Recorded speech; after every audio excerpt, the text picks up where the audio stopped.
why are you so passionate about being involved in organizations that are helping others? I don't know. Okay. So,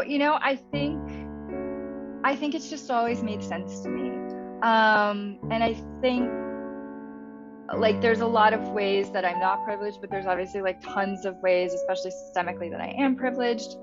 And you do have to be careful with nonprofits. Like there is a lot of white saviorism, and you always want to be aware of that and be very careful of that. And you know, not even steering clear of it, but just sometimes helping people see it, or just asking the right questions, or asking if you receive an email from your favorite nonprofit that just says this person is leaving and we're so happy for their next move, and this person will be absorbing their role. Like, okay, are they getting, just checking in as politely as possible, like, great, are they, and like I just hope that they're being compensated extra for the extra work that they're taking. So the nonprofit industrial complex is not perfect, but I think just the idea of helping people and being able to make choices with like my expendable income, not that I don't like to go on, like I go on vacation and I do when I buy myself stupid stuff, but also like prioritizing what nonprofits I think are actually where like it's most direct, like the money is actually getting to the cause. I want to welcome you to another episode of Media from the Heart. My name is Ruth Hill, and today I have an extra special episode for you. A few weeks ago, I had the opportunity to chat with the amazing, unbelievably talented, most kind-hearted woman. Her name is Caileigh Scott. Now, you may not know her because she lives in New York. She's done some Broadway stuff and has done some comedy stuff, but you may not be familiar with her work. She has done some TV and film, and we'll talk about that. But she has a heart for philanthropy like no one else that I've ever seen. And we talk about that. We talk about her background. This woman is always thinking of everybody else. And so for those who were in my virtual audience, we had a real treat in getting the chance to meet her. I want you all to have that opportunity. And today's episode, please stick around. You're not going to get this kind of episode anywhere else, I promise you. And I do encourage you to stay around to the end because I have just been alerted to something that is going on right now in relation to Caileigh. Something that I think you as my viewers and listeners would love to be a part of. Until then, go ahead and sit back, relax, and enjoy the Belle of Broadway herself, Miss Caileigh Scott. Well, it is my joy and honor to be back with all of you for another episode of Media from the Heart. My name is Ruth Hill, and I am your host. And I have a very special guest. Her name is Caileigh Scott. And Caileigh, I'm so glad to have you here.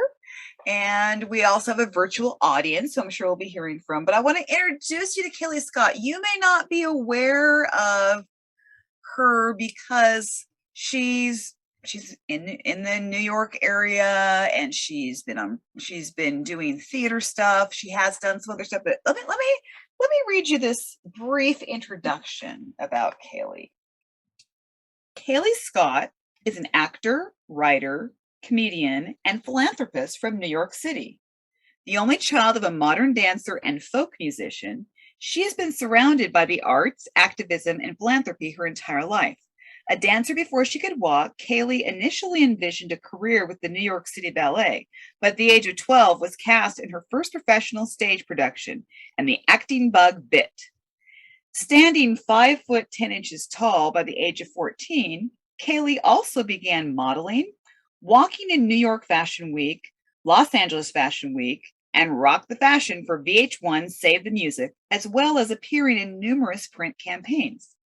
After graduating high school in the top 5% of her class, she attended AMDA, a competitive performing arts college, where she majored in theater and minored in comedy theory. She has appeared on stage in New York, Los Angeles, regionally, and internationally, on television and in film. In 2017, Caileigh and her close friend from childhood theater camp, Jacklyn Collier, formed the comedy duo GirlCrush Comedy and the youth acting coaching company Theater Kids Coaching. In her free time, Caileigh is an equestrian, archer, and tea connoisseur. All right. Well, Indeed. well, very impressive, Caileigh, and it is such a joy to have you here. And I'm so glad Jax was instrumental in getting us set up, and Yes. and so Jax is just amazing, and how cool that you all have known each other for all this time. So you guys have known each other since you were kids. Since we were kids, yeah. I guess, let me do some quick math, which will out our age a little bit, but I believe we met in 1999, so 23 years. Oh, almost summer of 1999, so goodness. almost 23 years. How cool is that? And I hadn't even realized till I was reading through this that you both had a comedy duo. I guess I knew something about the theater stuff. I did know something about that, but I didn't know that you had done that with her. The theater, for youth theater. But you have a comedy duo. What's the story with the comedy duo? We do. In 2017, I mean, we had worked together a little more unofficially. We've been teaching kids for a long time. Before we had before we had Theater Kids Coaching, we worked for other companies and ran children's classes for them. And we just decided we wanted to do something that was actually our own. And so I sort of sat down one day and wrote a quick couple of pages, and I sent it to her. And then we, worked together on finishing it, and we hired a director. And so our skits are mostly online and mostly digital. So we filmed it. We released it. We ended up being able to collaborate through someone who found us online, and she's based in LA. Her name is Jamie Janik. She's so funny. And so she ended up writing something, and we all worked together. So it's just led to meeting very cool people. And while working with someone that, when you've known forever, it just makes it so much more fun. All right. Well, I'm glad that I now know about it, because I'm definitely going to look it up. I didn't know it was available online. So how cool is that? Oh, yes. That's awesome. I'll send it to you. That's awesome. Well, and we'll make sure that we let everybody who gets to listen and or watch this, that they will know where to look for it as well, because I can only imagine Jax is someone that so naturally funny, a very gifted sort of natural comedian, and a natural storyteller. Yes, she is. And so I will look forward to seeing that for sure. So Caileigh, you're from New York City, so of course, in some ways it could make sense that you would be interested in acting, or actually you said that you were going to be in ballet. Those were your earliest aspirations. So why did you decide that you wanted to do something in the arts? What was your inspiration? I think it's funny. When I was really small, I actually didn't see myself in the arts at all, because I think when you're a kid and your parents do something, you kind of want it. Well, I think it depends. It's one of two things. You either are like 100% I want to go down that same path, or you're like, I want to do the opposite. So it's like, maybe I'll be a nurse, maybe I'll be a marine biologist. But all the while, this was when I was 7 or 8, all the while dancing and playing musical instruments and doing all the things that you sort of try on as a child, if you're lucky enough to have parents who can afford. There's always like an access issue there, but I was lucky enough to be able to like try a bunch of different things on and see what was right for me. So by the time I was 8 or 9, I got really into dance, and then in all different kinds of dance, ballet being the thing I studied first, and obviously what I considered to be the foundation for everything else. It doesn't have to be, but and I did tap, and I did jazz and modern ballet. So I really, and an opportunity to do a summer program at the Joffrey, which is sort of a bigger ballet theater. And so that was, and my mother is obviously a dancer. And so it just ended up being very natural to want to dance and to dance. And my grandmother loved the arts when she was alive and always, loved going to the Nutcracker every Christmas and stuff like that.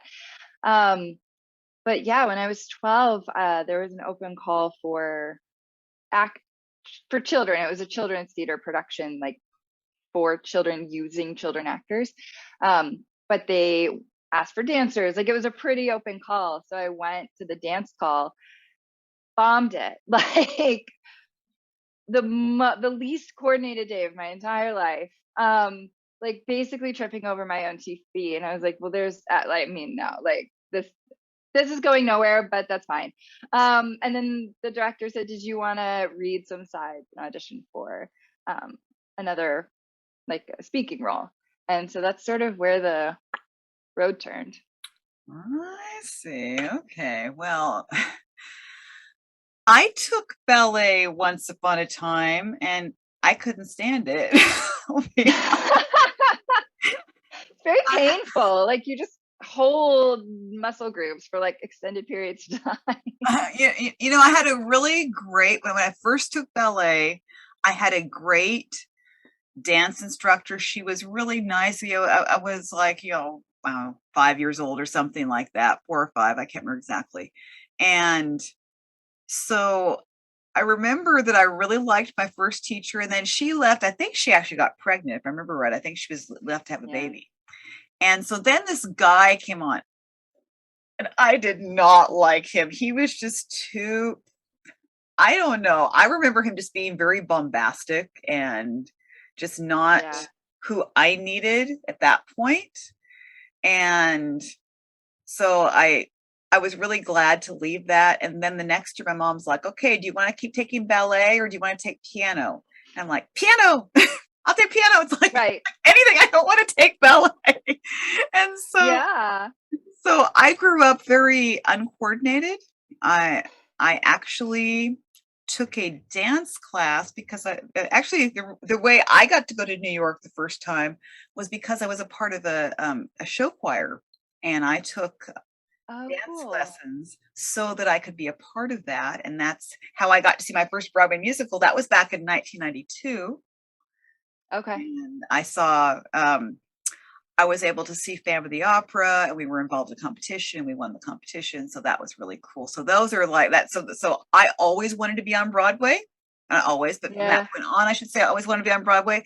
And then I realized, no, I don't quite want that. So then I went on to be a teacher. But and now I've got you. Very noble profession.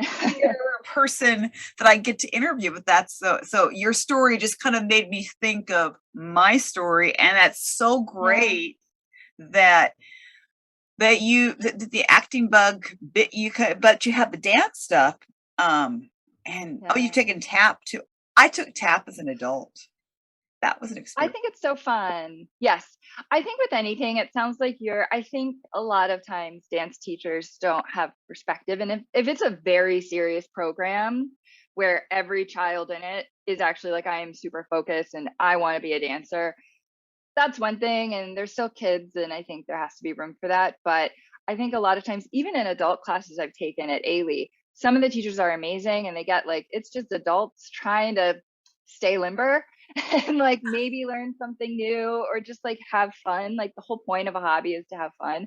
And I think sometimes they treat every single student like you're trying to be a professional dancer, and that's not always the case. And it doesn't have to be the case. Like some things you can just do for fun and you try hard and maybe you're good at it, maybe you're not. And I think sometimes people just lose that perspective when they're teaching and they get like really drilled into trying to help people be the best. I'm glad you said all that, because that's good perspective. I would agree with you on that. And but I want to also address this thing. So when you graduated from high school, now before you graduated from high school, you were actually modeling. Is that what I understand? Yes. Yeah. So being 5'10" as an adult is, especially in New York, there's a lot of tall people here. It doesn't feel like exceptionally tall. But yes, in middle school and early high school, it feels very tall. And with that comes, a lot of people being like, do you play basketball or do you model? And for a long time I was like, neither. Like I don't do either of those things. But I did end up, and I sort of resisted it because at the time in the late 90s there was this whole like silly stigma around models who were trying to be actresses, but there wasn't really the same stigma around like male athletes who were trying to be in movies. So I was like, no one will take me seriously as an actor if I model. But then I just decided like, well, the opportunity is here and why not explore it a little bit and see where it leads.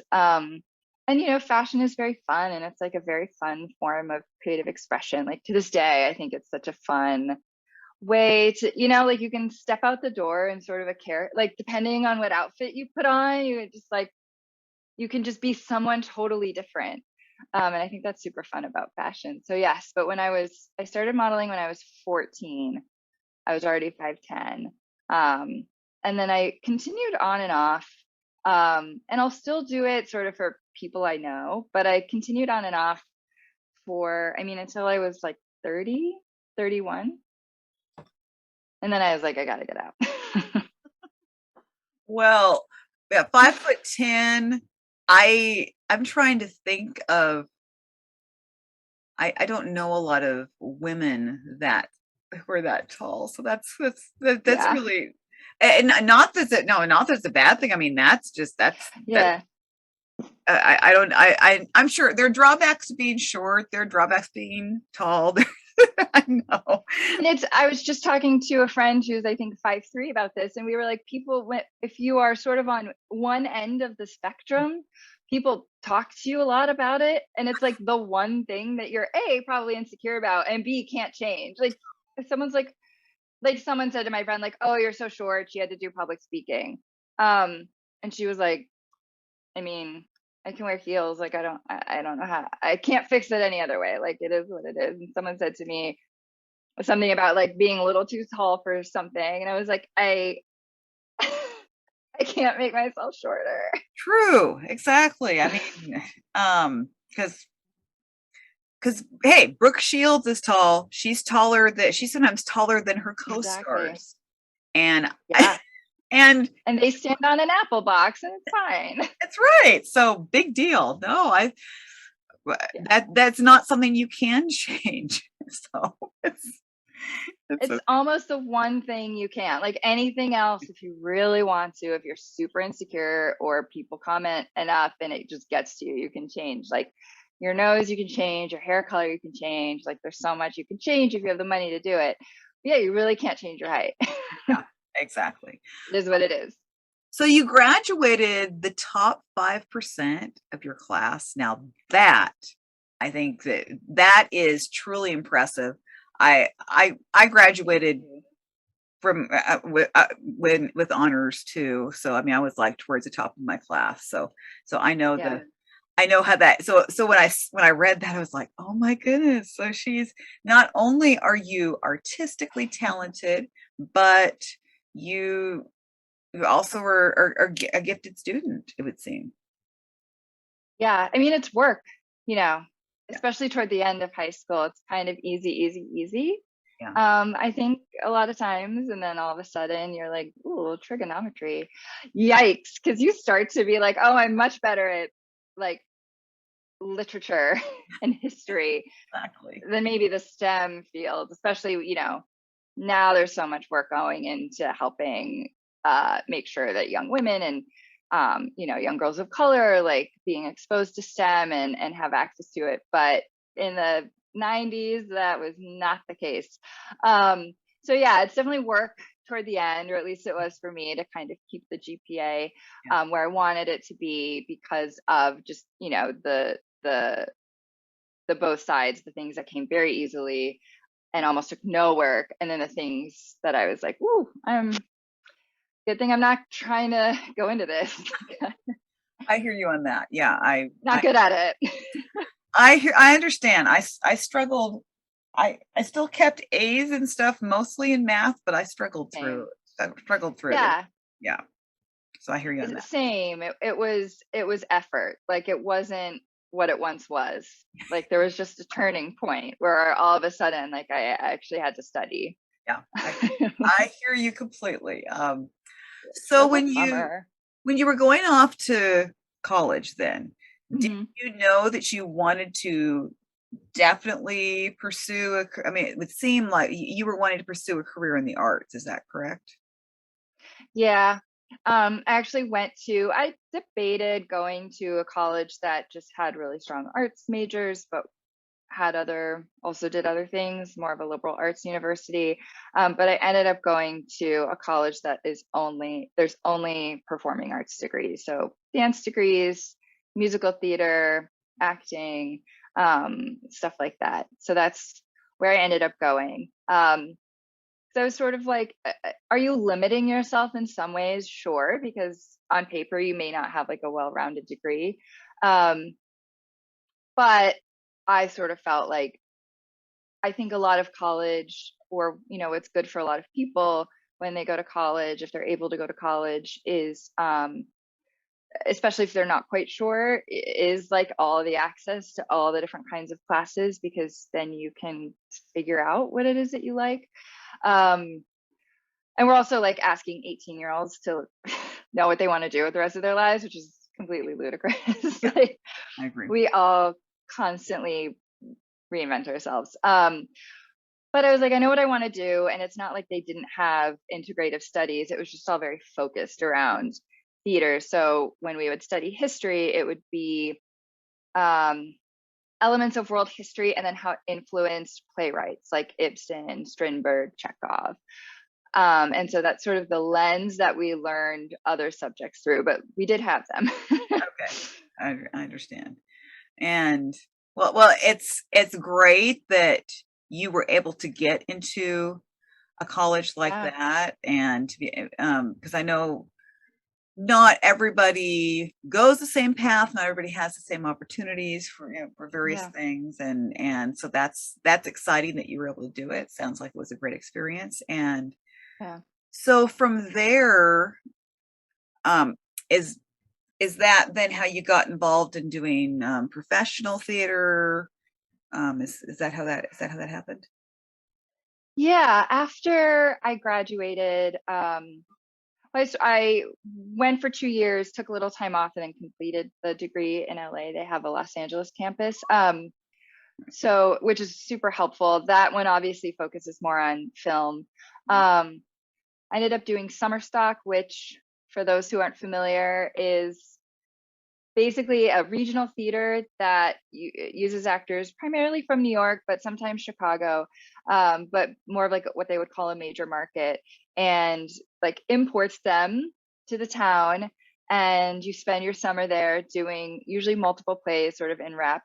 Um, and this one actually did no musicals, and so that was really interesting, and that's really rare. So I did a couple seasons of summer stock in Kentucky and theater in New York, um, and then ended up moving to LA, where I still did theater. Actually, it's like a little harder to find out there, True.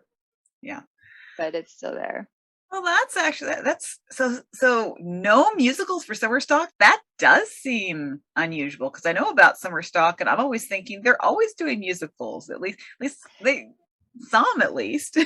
Yeah, yeah. So some are all musicals. Most, I think, are one will be a musical and then the next one won't be, or it's the really big ones that get the A-list actors. So maybe they are just doing like Streetcar Named Desire, but it's with like Tony winners or Golden Globe winners or something like that. But the rest usually do have, and then they have like a company for the straight plays and then like a company for the musicals. Right. But yeah, this one is 5. It's called the Pioneer Playhouse in Kentucky, a little south of Lexington. And so it's a lot of, there's some Sherlock Holmes, but mostly it's farces, comedies, right? Like if you're going to theater in the summer, for the most part, I think you just want to laugh and have a good time. So nothing too serious. Yeah. But it was super fun. That's cool. So, what have been some of the are there some roles that stick out to you professionally that are really special memories to you? Yeah, there's a few. I've played Masha in Three Sisters, which is a classical play by Chekhov, Okay. twice, Mm. and completely unrelated, just two different theaters cast me as Masha. And that was so interesting because it was also several years had passed, but it was just one of those roles that just fits. Like she's kind of sassy, or I don't know, the way I interpreted her was Yeah. like she's kind of sassy. She like hates her husband, which is not my experience, but she like hates her husband, and it's very funny. The whole She's like the middle sister. The whole thing is very funny, and even though a lot of like I have no siblings, so it's not like I identified with her in any way other than personality. But that was so special to just like click pretty easily with a role, Mhm. because sometimes you don't. Another piece that really stands out is it's a nonlinear play, and I'm blanking. It's Pirandello, and it's called Six Characters in Search of an Author, Hmm. and that is very challenging because it's like a lot to explain, and I don't want to bore anyone, or like it'll end up being an hour later. But basically, there's like most of the action of the play takes place with characters in an author's head, um, and you kind of weave in and out of it, and that was really challenging to play. Like you just are going in and out of reality and fantasy and jumping through time, so it's not like it's this day and then by the end of the play it's 3 days later. It's all over the place, so it's challenging to bring the audience. Well, it's like challenging to know what's happening sometimes as an actor, but like also challenging to bring the audience with you in that and make sure everyone's on the same page. Sort of like when you do Shakespeare, you really need to know what you're saying, because if you are just like if you're just like letting the words come out and you don't actually know what the meaning is, the audience isn't gonna know. Like, how do you follow something if the person saying it has no clue what it means? So those are a couple roles. And then comedy, I mean, the first time I've played her twice.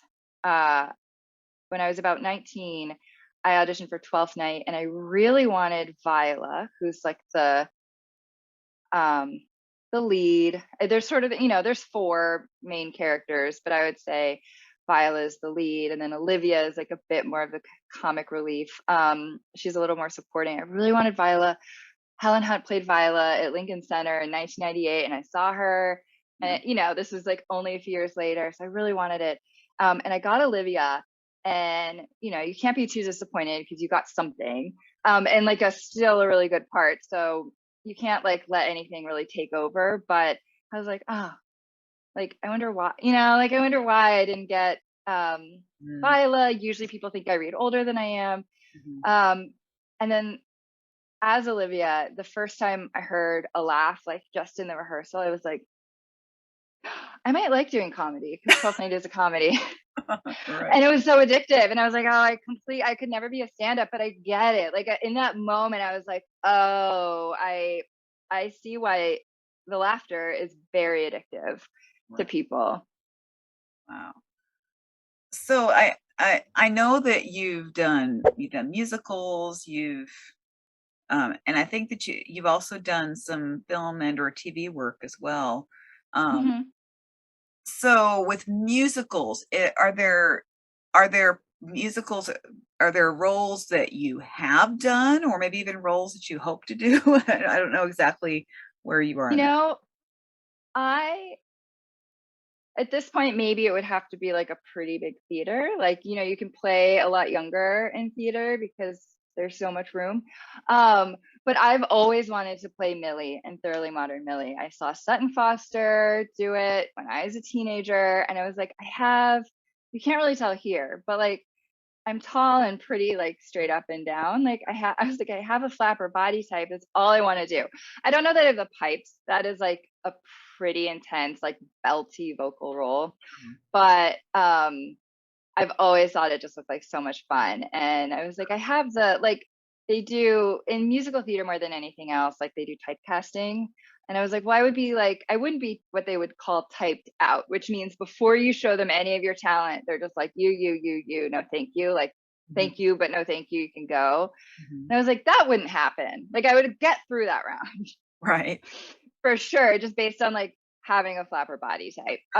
But I don't know that I have. I certainly don't sing like Sutton Foster. So you do. Yeah, well, that's true. I know. Yeah, yeah, she's pretty incredible. Um, Yeah. um, Yeah. well, Her and that's Audra McDonald are like yeah. such Oh, icons. yeah, yeah, exactly. Um, well, yeah, it's been a long time since I've only ever seen the movie version of Thoroughly Modern Millie, but it's been a long time. But I remember it's quite a fun musical from what I remember. It's been a long time. I need to look it back up and watch It it again because it's so fun. If you listen to, you can look up on YouTube the Broadway shows, like original yeah, cast recording. right. Yeah, it's just really fun. There's like a number with a typewriter, and they use tap shoes as the typing Right. keys. It was really smart choreography, and it came.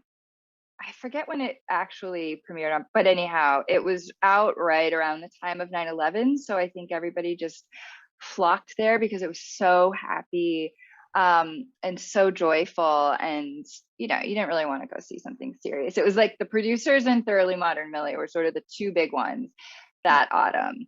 Right. So yes, it's just like a happy, fun Yeah. show. You just genuinely root for the protagonists. It's great. Even the music is just fun to listen to.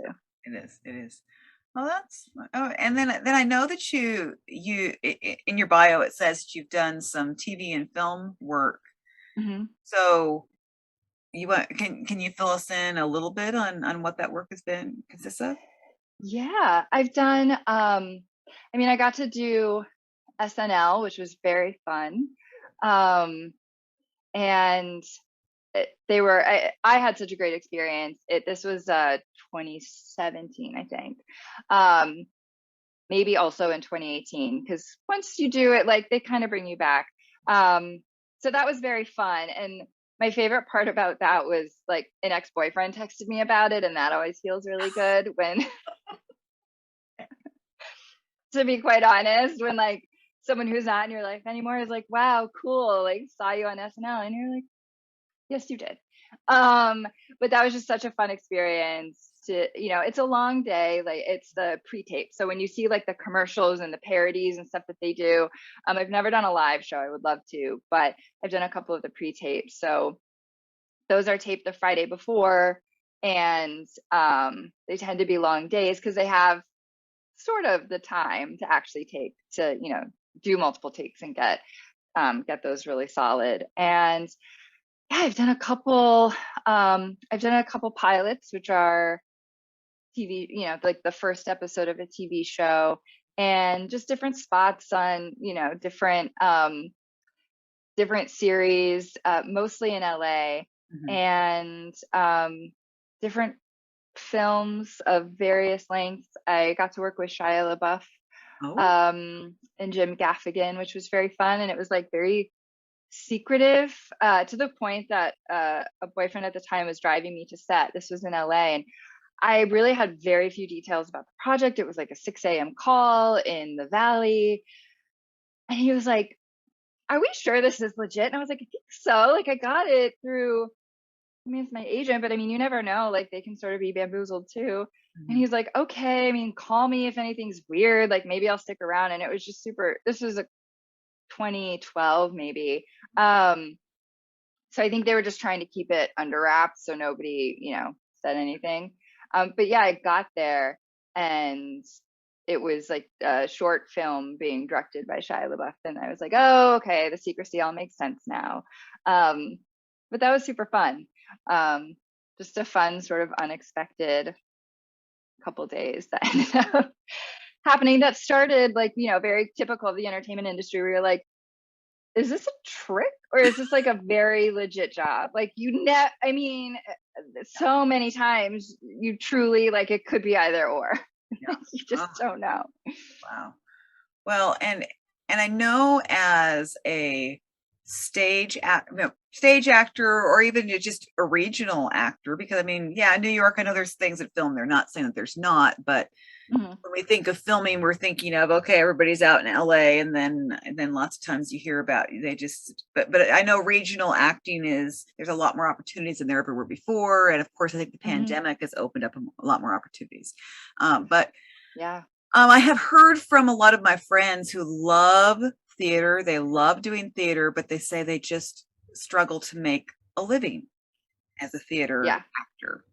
And so, what has been your experience with being, whether it's with being stage actor, New York actor, what has been your experience in just being an actor and not being one of the, I mean, I don't know, would they, I don't, Like you're not, A-list, yeah, like you're not household A-list, names. right? Yeah.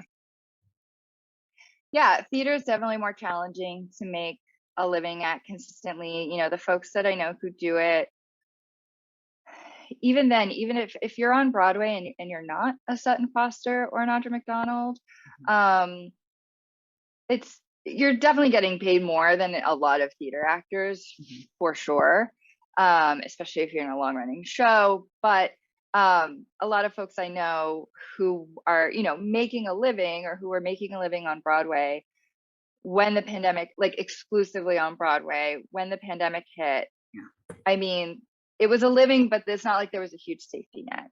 And so that impacted, people having to leave the city and stuff like that.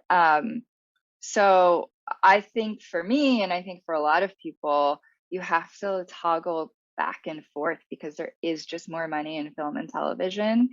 But theater is a lot of times the things people love, and even, very reputable, even like off-Broadway theater companies that get big name actors. Those people aren't doing it for the money, because it's not a lot. It is very, very low. Even like a famous person is not making a lot of money doing that. They're just doing it because they wanted to. Exactly. So yeah, you do. I think if you're not a famous person, you really have to just go back and forth if that's what your skill set allows for. It's like, look at Madam Secretary, which filmed in New York City, and so many of that cast are theater actors, are Broadway actors. Yeah. Oh, yeah. So the show obviously was a lot of money, or much more money than Broadway, but they were still in town. So when they were on hiatus, they could, do theater if they wanted to. right. Well, I certainly applaud you for continuing to go after your dreams, and because I know that the pandemic, especially, there was a lot of people, of course, that just seemed to kind of come out of nowhere.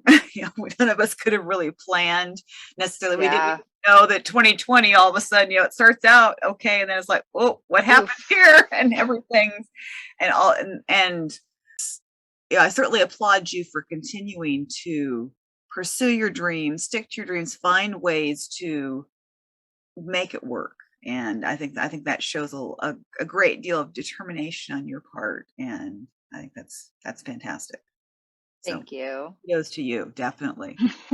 Thank you. Listening, and I was gonna say probably Paula Cooley was the first one, because she's really good. So Paula, go for it.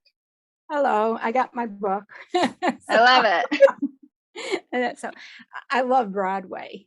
And people come from Europe, and I live in New York, and they said, can you take me to the Empire State Building? Can you take me see a Broadway show?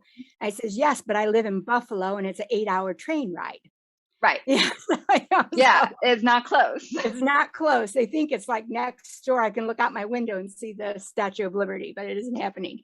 And I just recently, I got to go in October with my daughter-in-law, and we went to see Waitress, the musical. It was just wonderful. And I've gotten to see a lot of different ones several times, but if I were to go now, today, what would be the one show that you would want to see? I would say, and I'm pretty sure it's still on. So apologies if I'm just leading you down like a dead end street. The Tina Turner musical. Adrienne Warren is incredible. She won a Tony. Even if she's no longer in it, she just won the Tony in September because they were later.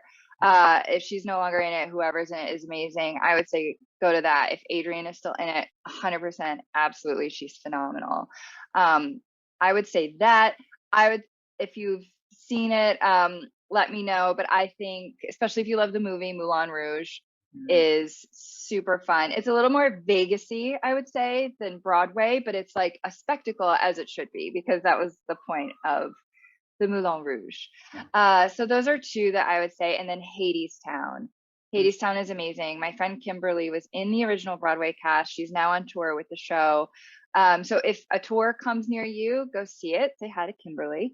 And if you're in New York City, go see the Broadway production if you're able to. All right. And then the other question I had, Ruthie asked you about the schooling, so I got that written down. You said you were involved in equestrian. How and when? I want to know about the equestrian and your tea. Okay, well, first, horses. So I love horses. I grew up riding. I took a bit of a break in my 20s, as you do, as you sort of go to college and get busy. And I started riding again about 7 years ago when I moved back to the city, because there are places to ride in the city, which not in Manhattan really, but in the other boroughs and in Jersey and in Long Island. So I ride English, but I love a Western trail ride, hunter jumper style. I keep threatening to take a polo lesson. I know someone who's, an incredible polo player, has been playing polo her whole life. So I love that. And I do archery. So I've been learning mounted archery, which is like archery on horseback, like Wonder Woman style, sort of. But I just love horses. Every time I live near Central Park, so anytime I run into the carriage horses, I always end up stopping and saying hello. And last night, actually, I had this incredible New York City magical moment where I stopped and I said, I've had a long day. Do you mind if I just say hello? Because I don't want them to think that I'm going to buy a ride. And he said, oh, sure, go for it. And I had mentioned I was walking to dinner. And he's like, well, if you're walking to dinner, it sounds close. It's been slow. We're about to leave anyway. I'll just give you a ride. So I rolled up to dinner in a horse-drawn carriage, and my friends were like, that's right. This just seems right. So yeah, no, I will take any opportunity to hang out with a horse. And I volunteer with 2 therapeutic riding programs, where children with developmental and physical disabilities learn how to ride and just take care of horses. And then the tea, I have recently, this is probably not a tea purists, they would probably roll their eyes, but I recently got really obsessed with London fog lattes, which is an Earl Grey tea latte. I get mine with oat milk and then a little bit of lavender and a little bit of vanilla. And it's so cozy and so good. And then at night, I obviously have to switch to a lemon ginger version of that, but I still make it with the steamed milk and a little bit of vanilla. So but there's so many, there's very cool, places to do high tea in the city, which is always fun. There's a tiny little spot in Brooklyn that has 4 comfortable tables that is only open 3 days a week, but that's very fun to do too, because they have, a long list of teas I've never heard of, and it's always fun to try. I love high tea. It just is so fun. And you got to have tea in a China cup. Yes. Yes. Not a mug. No, the proper with the saucer.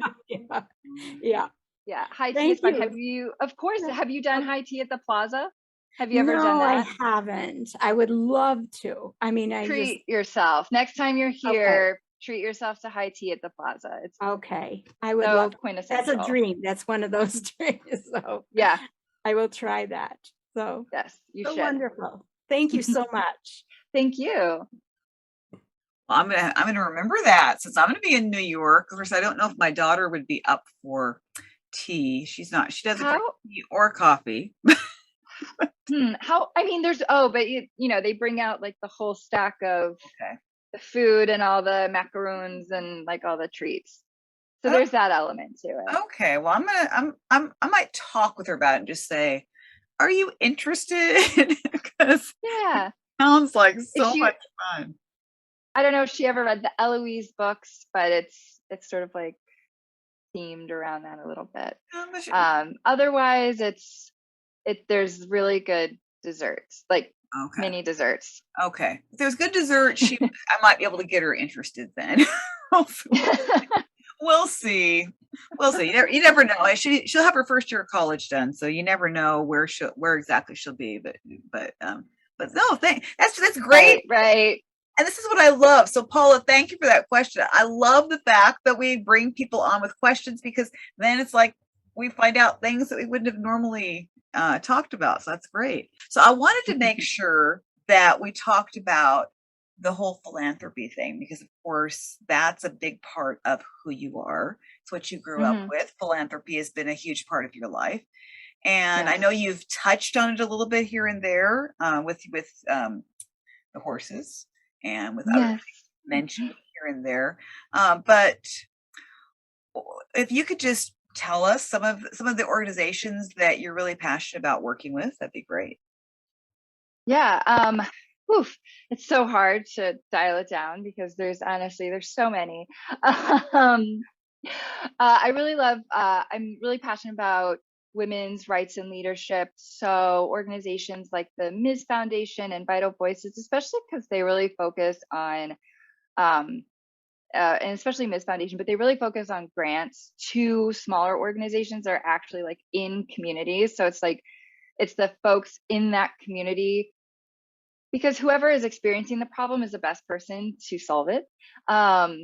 And so they are really focused on grant making to those organizations that are on the ground doing the work, that just need a little bit of help, but don't need anybody who looks like us coming in and telling them what to do. They already know what to do. They just need help funding it. So I really love that. Obviously, anything animals.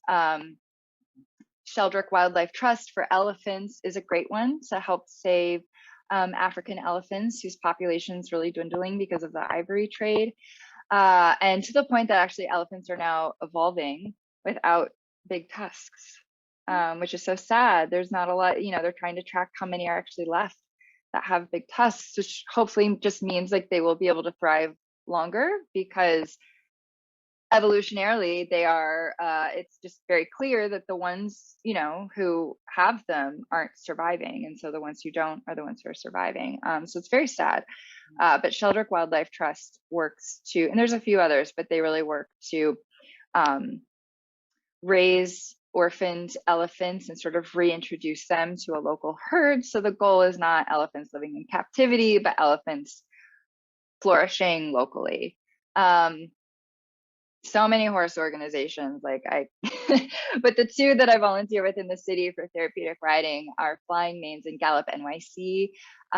Most areas have a therapeutic riding program, and anybody who wants to volunteer can. For the most part, you usually don't need horse experience. They'll teach you. So if anyone, or if it sounds like a good program for someone to be a rider in, usually if you just look up therapeutic riding in your town, you'll find something. There's another one that actually ties into Broadway, so I'll mention it. It's called Covenant House, and it's a place for young people, usually adolescents into I think 21, who are experiencing homelessness. And it's a place for them to go, but it's a lot more than a shelter. There's a ton of supportive services, mental health services, just physical health services, making sure that they get an education. If they are a teen parent, whoops, I just got so excited I tossed my laptop. If they're a teen parent, making sure there's a special, at least in New York, I think it works a little differently other places, but there's sort of a separate building where young people who are parents live, and they live with their children, and they're, the point is that they're raising their children. And it's so wonderful. And even some of the young people who go away to college, when they, when it's like a holiday and everyone's going home, they can go back to Covenant House. Some people end up being able to reestablish a relationship with their families if that's, the reason that they ended up there. But not everyone can. And so they always have like a home to go to at Covenant House. And every year the film, television, and Broadway communities in New York do a sleep out. So you're not pretending to be homeless, but like in solidarity, you're sleeping out in their parking lot. And there's programming first where you meet with the young people and you hear from folks who work at Covenant House, and then you go and you sleep the night outside. And so some, the cast of The Marvelous Mrs. Maisel does it. A lot of Broadway people do it. And 2 years ago, 2019 was the last time we were able to do it in person, because 2020 obviously was virtual. And then this past summer we were supposed to do it, but then we had a hurricane. So we did it virtual again, which is like actually really upsetting because I just need to be around people. So what, at the end of the night, we sort of sing up to them, like 10 p.m. is their lights out. So we sing up to them, Lean on Me. And this one year I was like, man, whoever's behind me has an amazing voice.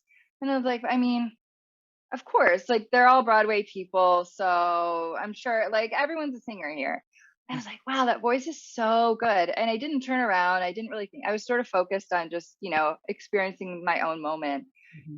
And then the next day, a couple of my friends like screenshot a video and sent it to me. And they were like, is this the back of your head on Audra McDonald's Instagram? And I was like, that's why the voice sounded so good. Oh my goodness. Oh, it's the voice of someone who has won 6 Tony Awards. Well, yeah. Oh my goodness. That's incredible. Wow. Yeah. And they do sleep outs all over. Okay. So not just in New York, there's multiple locations of Covenant House. And not just entertainment, that's just one. There's, corporate, there's young professional, there's, you can make your own. Wow. Well, I love the fact that you just detailed so many organizations. And I can tell that it's something that is so much a part of who you are. I know your parents instilled it in you. I realized that from reading your bio, but it goes beyond that. It's a significant part of who you are. And so why are you so passionate about being involved in organizations that are helping others? I don't know. Okay. So, I think it's just always made sense to me. And I think like there's a lot of ways that I'm not privileged, but there's obviously like tons of ways, especially systemically, that I am privileged. And you do have to be careful with nonprofits. Like there is a lot of white saviorism, and you always want to be aware of that and be very careful of that. And not even steering clear of it, but just sometimes helping people see it, or just asking the right questions, or asking if you receive an email from your favorite nonprofit that just says this person is leaving and we're so happy for their next move, and this person will be absorbing their role. Like, okay, are they just checking in as politely as possible? Like, great, are they? And like, I just hope that they're being compensated extra for the extra work that they're taking. So the nonprofit industrial complex is not perfect, but I think just the idea of helping people and being able to make choices with like my expendable income, not that I don't like to go on, like I go on vacation and I do when I buy myself stupid stuff, but also like prioritizing what nonprofits I think are actually where like it's most direct, like the money is actually getting to the cause, and helping people. Like it feels good, and that's part of it, but it also is just like the more community there is and the better off everybody else is, actually, like the healthier your entire community is. If everyone's healthy and happy and has access to what they need and is fed and is warm, like crime goes down, employment goes up, there's like there's an overall benefit. So I just try, and it's worldwide, so I try to I focus hyper locally in my immediate community, and then sort of locally / nationally, and then internationally. And just try to be mindful of where my money is going, but also that it is important that I try to do something with it.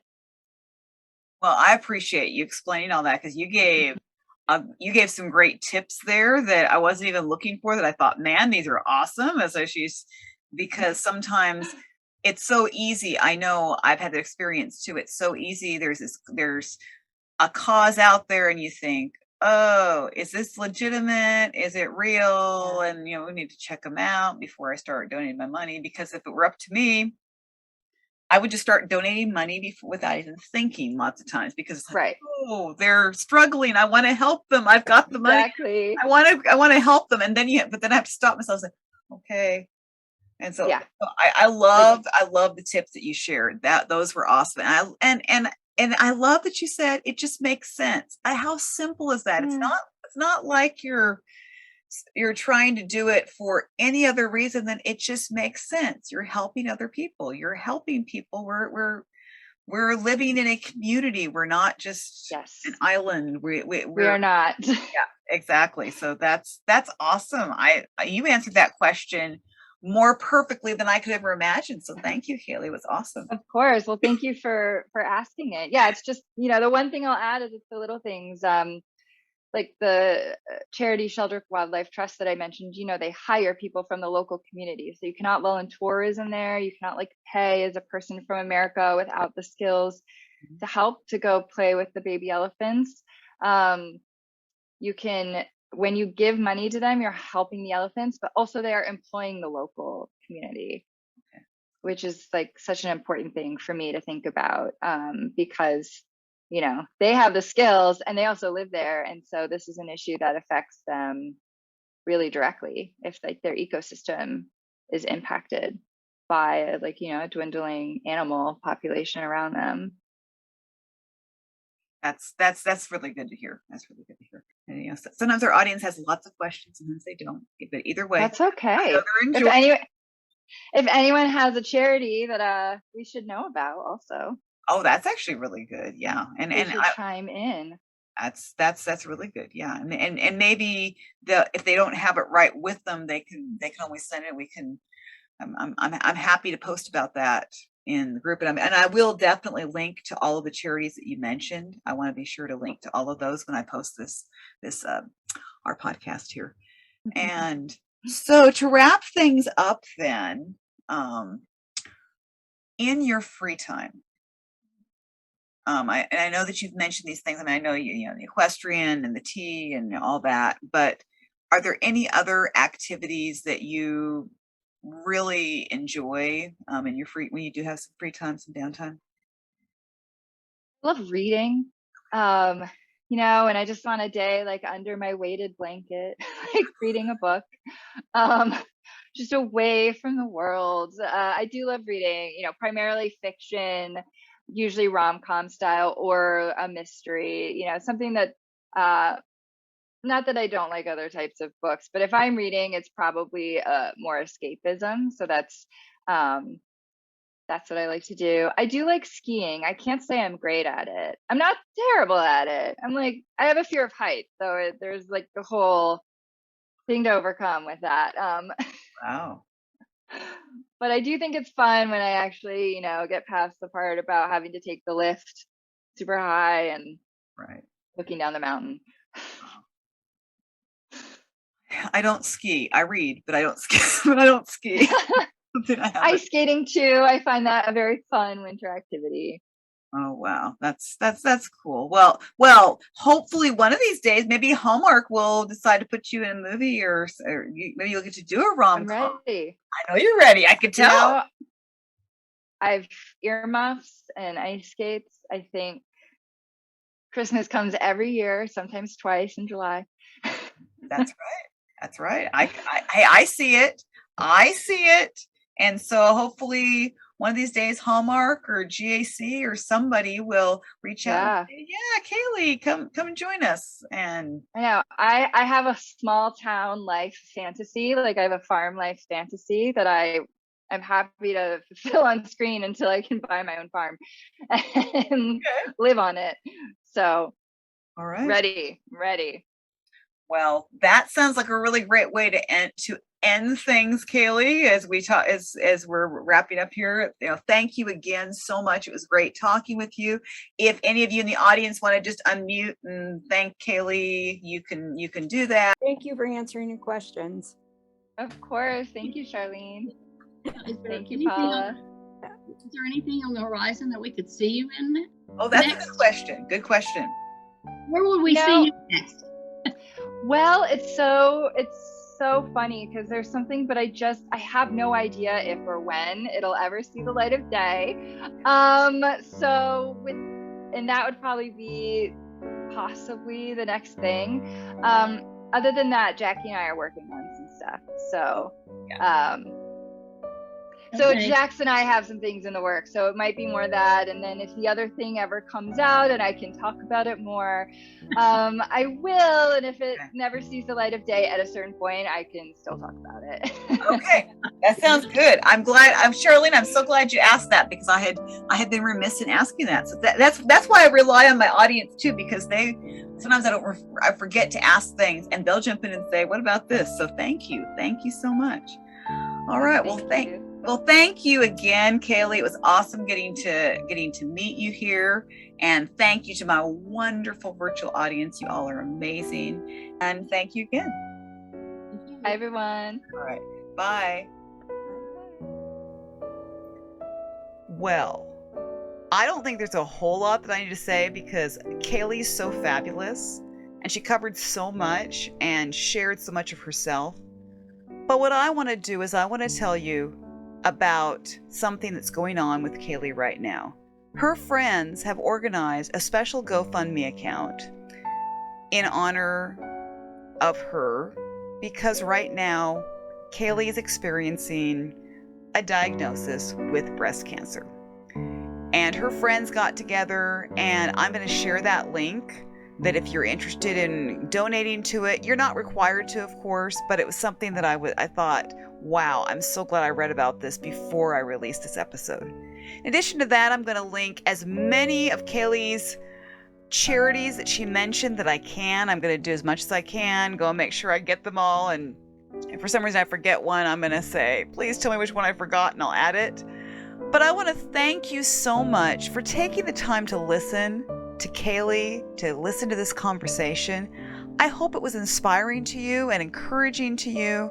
And she's right. It just makes sense to help other people. And that is something that resonates on so many deep levels with me, so many. So thank you for listening, for watching. If you're listening on Apple Podcasts, please follow, rate, review, share. If you happen to be watching on YouTube, please smash the like button, subscribe. I would so appreciate it. You guys are helping me so much to make this podcast something more than I could have ever imagined. So thank you so much for stopping by. Please give me your feedback. Join the Facebook group so that you can be a part of future episodes. Lots of stuff coming up. For everybody who is listening, for everybody who's watching, thank you from the bottom of my heart for being here. God bless you, and have a great rest of your day. Bye for now.